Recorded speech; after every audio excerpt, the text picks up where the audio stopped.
নমস্কার, বাঙালি ঘরকন্যা ব্লগে সবাইকে স্বাগত জানাই। আমার নতুন বন্ধু, পুরনো বন্ধু সবাইকেই স্বাগত।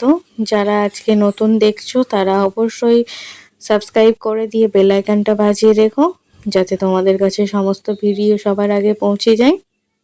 আজকে বানাতে চলেছি সোয়াবিন দিয়ে ঘুগনি। ঘুগনি তো সকলের প্রিয় খাবার একটা, তো ছোট বড় সবারই ভীষণ পছন্দের একটা খাবার। আজকে সেটাই তোমাদের সামনে তুলে ধরবো। তাই আগের দিন রাত্রিবেলায় মটরটাকে ভিজিয়ে রেখেছি। এখানে নিয়ে নিয়েছি পেঁয়াজ কুচি, রসুন কুচি, আদা, টমেটো। এবার এগুলোকে আমি বেটে নেব। তাই এখানে নিয়ে নিয়েছি আদা, জিরে, শুকনো লঙ্কা, কাঁচা লঙ্কা, টমেটো। এবার এটাকে থেতো করে নিচ্ছি আদাটাকে। তারপরে আমি খুব ভালো করে সমস্ত মশলাগুলোকে বেটে নেব। দেখো আমি খুব ভালো করে এটাকে বেটে নিচ্ছি। আমি আর একবার এটাকে বেটে নিচ্ছি। এরপরে টমেটোটাকে বেটে নেব। রসুনটাকে আমি আগে কুড়ে নিয়েছি, তার জন্য ওটা আর দেখালাম না। এবার মশলাটা বাটা হয়ে গেছে, আমি তুলে নিলাম। এবার শিলের মধ্যে আমি গরম মশলাগুলো দিয়ে দিলাম, একটু তেতো করে একটু জল দিয়ে এটাকে আমি বেটে নেব। খুব মিহি করে এটাকে পেস্ট করে নেব। আমার হয়ে গেছে, এটা আমি তুলে নিলাম। এবার প্রেসার কুকারে পরিমাণ মতন জল দিচ্ছি। জল দেওয়ার পর আলু কেটে রেখেছিলাম সেগুলো এখানে দিয়ে দিলাম, আর মটরগুলোকে এর মধ্যে দিয়ে দিলাম। দিয়ে এটাকে খুব ভালো মতন আমি 3 থেকে 4টে আমি সিটি মেরে নেব, দিয়ে সেদ্ধ করে নেব। আমি সামান্য পরিমাণে এখানে নুন অ্যাড করেছি। আমি ঢাকনাটা লাগিয়ে নিলাম। এবার সিটি পড়ার জন্য অপেক্ষা।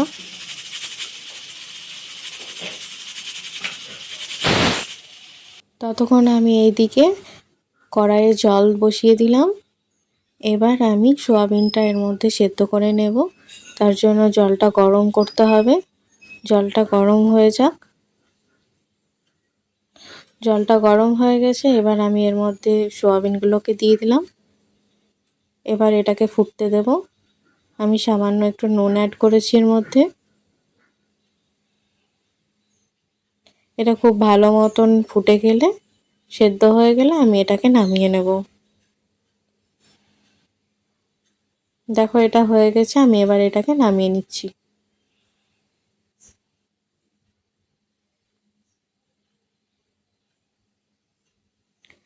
দেখো আমার মটর, সয়াবিন, আলু সব কিছু সেদ্ধ করা হয়ে গেছে। আমি থালার মধ্যে এটার ভাপ ছাড়াতে দিয়েছি। এটা একটু ঠান্ডা হয়ে গেলে আমি নেক্সট স্টেপে যাব। আমি এখানে কড়াই নিয়ে নিয়েছি, তার মধ্যে আমি তেল অ্যাড করলাম।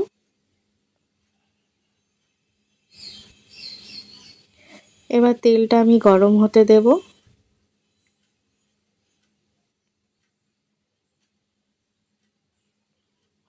তেলটা গরম হওয়া পর্যন্ত একটু অপেক্ষা করতে হবে। তেলটা গরম হয়ে গেছে, এরপর আমি এর মধ্যে শুকনো লঙ্কা, তেজপাতা আর জিরে ফোড়ন দিলাম।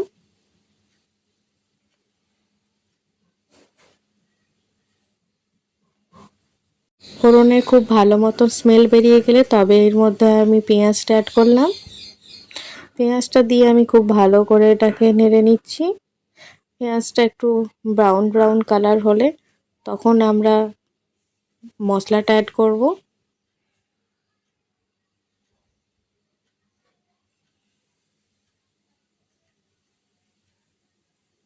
আমি এখানে পরিমাণ মতো নুন অ্যাড করলাম, দিয়ে আবারও খুব ভালো করে এটাকে নেড়ে দিচ্ছি।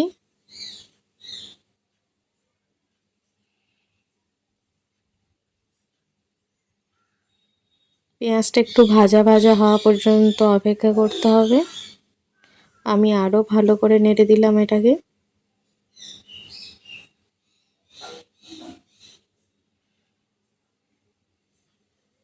দেখো পেঁয়াজের রঙটা একটু চেঞ্জ হতে লেগেছে।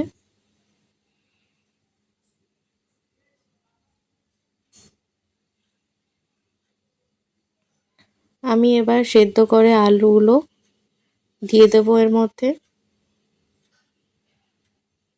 দিয়ে সমস্তটাকে আমি খুব ভালো করে মিশিয়ে নেব। সেদ্ধ করে রাখা আলুগুলো একটু একটু করে ভেঙে দিচ্ছি। পেঁয়াজগুলো ভাজার সাথে সাথে আলুগুলো একটু ভাজা হয়ে যাবে।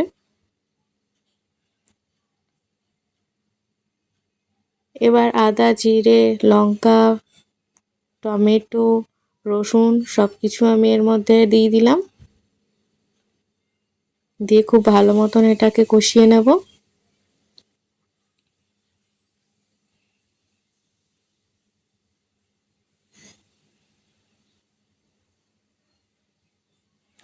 মশলাটাকে খুব ভালো মতন কষিয়ে নিতে হবে, না হলে মশলার একটা কাঁচা গন্ধ বেরোবে।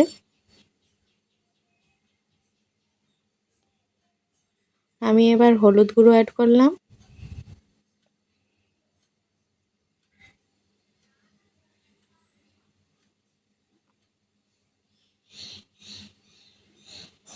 আমি পরিমাণ মতন তখন একটু লবণ অ্যাড করেছি আর এখন একটু লবণ অ্যাড করলাম। একটু চিনি দিলাম। মিষ্টি, নুন, ঝাল এগুলো স্বাদ মতো ব্যবহার করবে।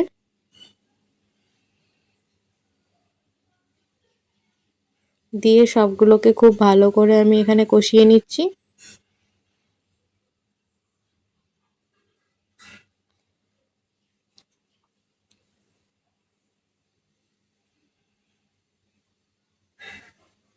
সমস্ত কিছু দিয়ে প্রায় 1 থেকে 2 মিনিট এটাকে খুব ভালো মতন আমি কষিয়ে নেব।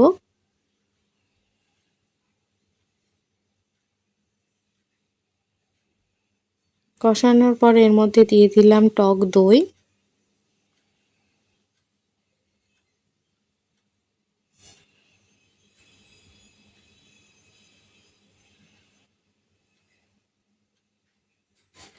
টক দই দিলে একটু একটা টক টক ভাব আসে, খুব ভালো লাগে খেতে।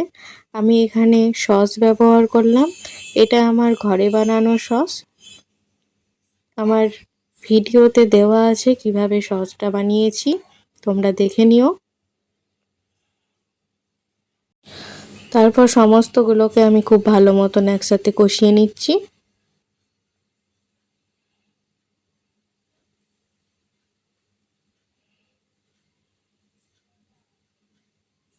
এরপর কাশ্মীরি রেড চিলি অ্যাড করলাম।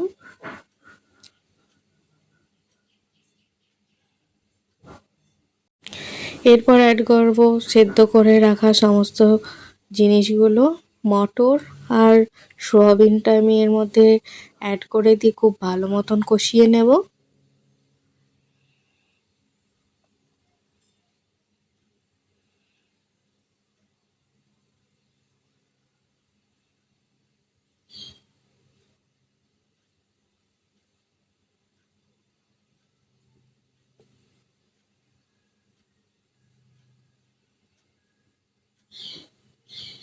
আমি আরেকবার খুব ভালো মতন কষিয়ে নিলাম।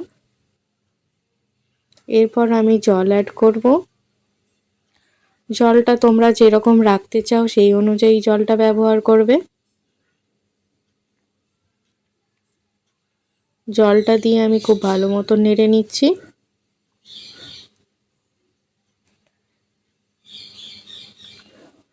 আমি আরেকটু জল অ্যাড করলাম। এরপর আমি ফুটতে দেব।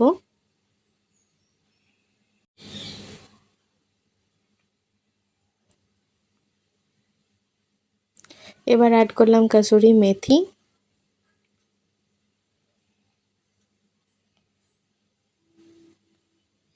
কাসুরি মেথি অ্যাড করার পর আমি এটাকে খুব ভালো মতন মিশিয়ে দিচ্ছি।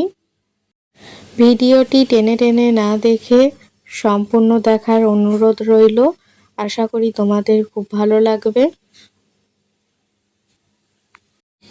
বাড়িতে একবার এইভাবে রেসিপিটি ট্রাই করো, অবশ্যই তোমাদের ভীষণ ভালো লাগবে। এরপরে দিয়ে দিলাম গরম মশলা। গরম মশলাটা দিয়ে আমি খুব ভালো মতন এটাকে নেড়ে দেব। আমি গরম মশলার বাটি দেওয়া জলটাও এর মধ্যে অ্যাড করে দিয়েছি।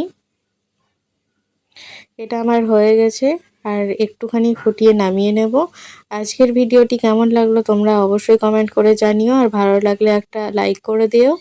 আর যারা এখনো পর্যন্ত সাবস্ক্রাইব করনি তারা অবশ্যই সাবস্ক্রাইব করে বেল আইকনটা বাজিয়ে দিও।